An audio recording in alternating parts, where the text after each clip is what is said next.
Utkal hospital रो ऐतिहासिक milestone. Utkal hospital तार Utkal institute of cardiac science माध्यम हृदरोग चिकित्सा क्षेत्र में ऐतिहासिक सफलता हासिल करिछि।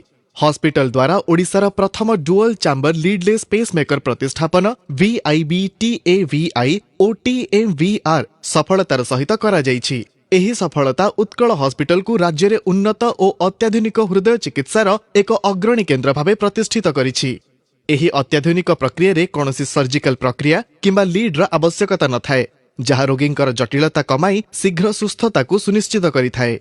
एही ऐतिहासिक सफलता रे अंतर्भुक्त थिले doctor Sushant Pradhan, senior consultant cardiology, doctor Manbhanjan Jena, senior consultant cardiology, doctor Sanat Sahu, senior consultant cardiology, doctor BB Binakar, senior consultant cardiology, doctor Chandrabhanu Parija, senior consultant CTVS, doctor Jhulan Kumar Jena, consultant CTVS, doctor Biranchi Narayan Pratihari, cardiac anaesthesia. एही उपलब्धि गुडी को उद्देश्य करी एक प्रेस सम्मेलन आयोजित होइथिला, जेउथिरे डाक्तर माने उत्कल हॉस्पिटल कार्डियोलॉजी और कार्डियोथोरासिक एवं वैस्कुलर सर्जरी विभागर क्लिनिकल एक्सेलेंस विषय कहिथिले। प्रेस सम्मेलन शेष doctor Rashmi Ranjan Guru, medical superintendent Utkal hospital Bhubaneswar धन्यवाद ज्ञापन करथिले। उत्कल हॉस्पिटल जोंठारे प्रजुक्ति, दक्षता और टीम वर्क मिसी जीवन रक्षा करे।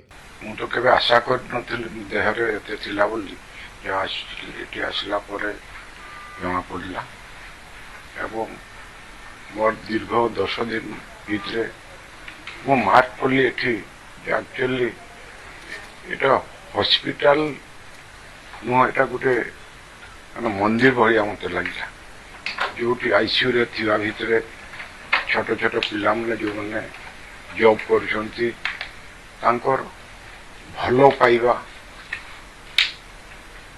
वो कोर्डियल बिहेवियर मते अधा भलो कला और सब डॉक्टर्स माने एटे तो thanks to all doctors, all staffs, जो I am highly grateful Utkal hospital as a whole गोटे रेयर जिनसटा मो पाखे हो पारी श्रेय सबुठू सब श्रेय जीव मुख्यमंत्री ओडिशा श्री मोहन चरण माझी पाखु।